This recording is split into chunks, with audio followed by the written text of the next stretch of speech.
Testing 1, 2, 3. Hope you can hear me.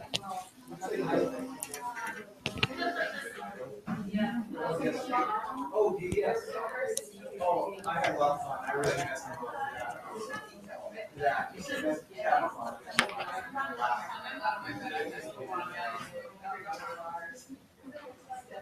Yeah. This big class, there was a whole range of students. Many engaged and many totally absent. You know, 50 or 60 students. It's a shame. It's hard. Did you get the Rice Krispie treats? Did you really? I didn't eat, but like that was my dinner. So thank you. Abby, I was sad that I said no to more brownie after I left you last night. I when I got home, I was like, oh, I wish I had taken a brownie. I still have. I know. It's just funny because I was all like, oh no, I'm fine with it. Like, oh my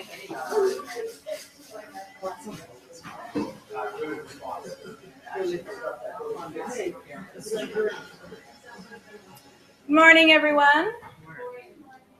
How are you all doing? So, if you can see, we have a number of guests in the back. Mina, would you like to introduce your? Mina, could you introduce your guests? Could you introduce your guests? Okay, well, I have a privilege to know these awesome people, and yeah, it's really an honor to know you all. There's a couple that I've known from year 96, so pretty much all my life. So anyway, so they are really people with integrity and honor, and really I'm so proud of you. Thank you. So now they want to be with us for this. So you just are they visiting Hawaii or? Yeah, they are here for 2 Okay. weeks. Maybe you can speak quickly for yourself, or nothing done here. She's okay. They have done. I was honored. So honored and thankful for being here. I'm Vera, and I'm their daughter. Right. We're all finished. All right. Hallelujah. Pure Finnish people. Pure Finnish. Finnish blood. Pure. Well, welcome to our class today. Oh, okay. Great. Awesome. Well, welcome. Yeah. Relaxing. Enjoy. Well, welcome to our class. Couple of announcements. So just a reminder, tomorrow is going to be our some testimonies and baptism time. So I've asked a number of you to share.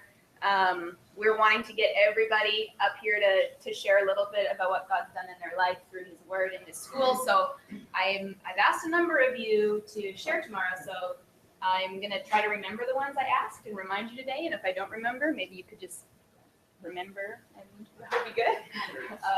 It'll all be good. So looking forward to that. And then our baptism. So that'll be fun.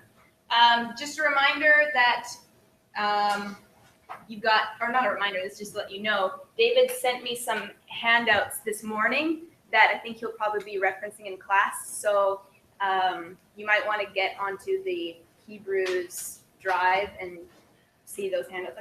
You're going to be going through some of that in class today. So either, pull out your computer or sit next to somebody that has a computer or use your phone or whatever, and that will be helpful for you in class today. So before I let David come up, want to do a quick survey.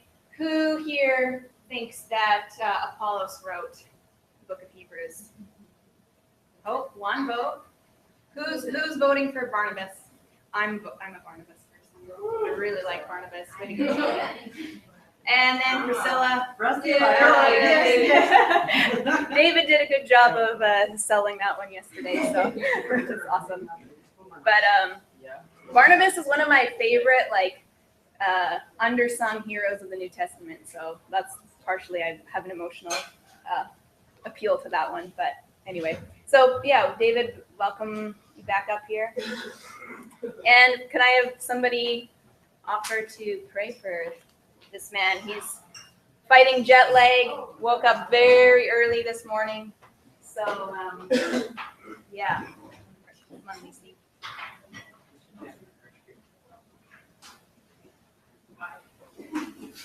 Father, we just thank you for David. We just thank you for his willingness to teach us and guide us through exciting book of Hebrews.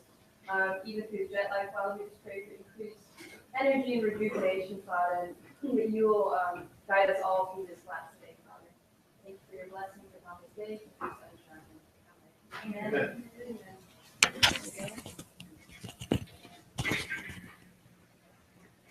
Good morning, everyone. Good to see you all.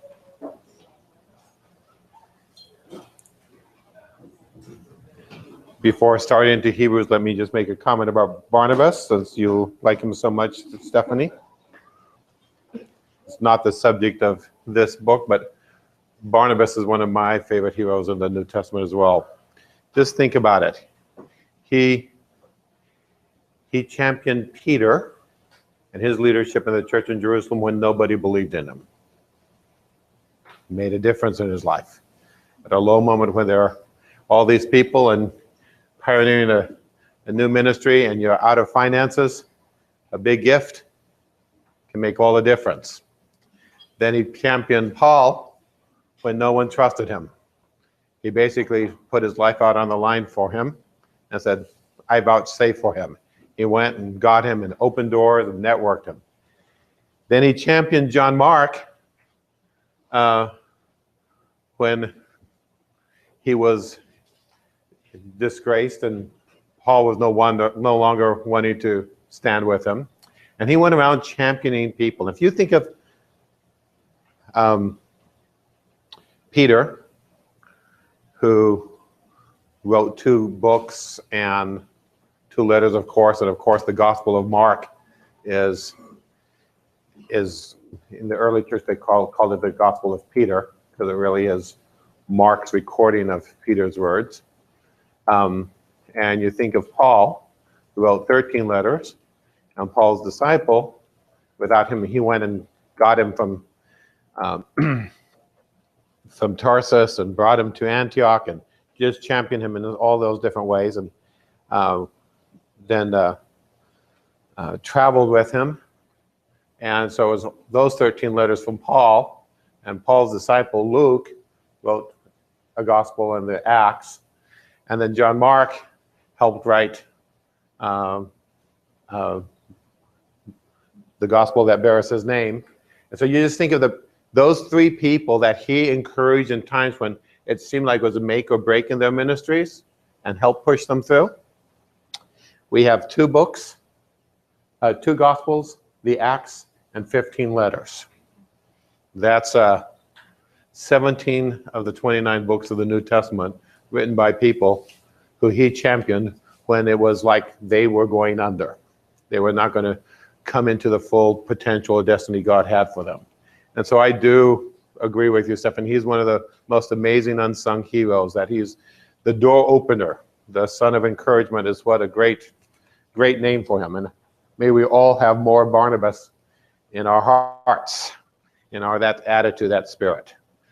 So he could have been one of the writers, one of the potentials, as could have Paulus or Priscilla. So I try to leave that up to you guys.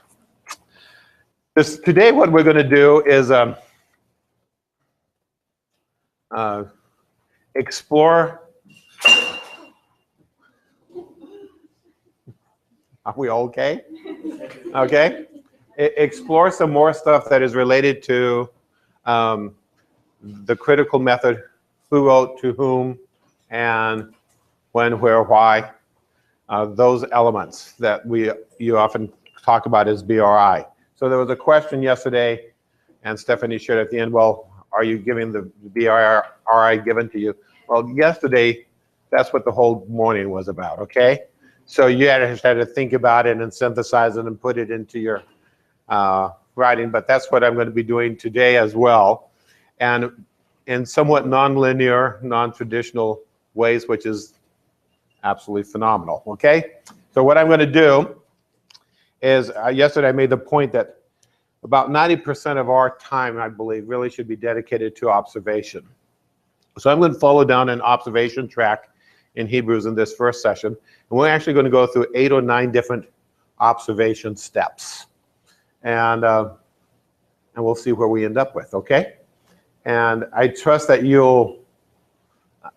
my goal this morning is not only to help unpack and open up your eyes to the book of Hebrews, but also just to instill in you greater hunger and desire for the process of studying the Word and looking at varieties of new ways you can do things so that you are really stoked about what happens week after next when you are no longer in the school, but you have a lifetime of potential growth and encounter with God's Word. So yesterday we looked at the fact that Hebrews it is not an epistle. It's a brief exhortation, as it says at the end of chapter 13. And it's a genre that we would know, as we looked at yesterday, what in the Greco-Roman world was called a synkrisis, which was a comparison of persons in such a way that you'd end up exalting one over the historical predecessors. And it was the main form of political speech during election campaigns.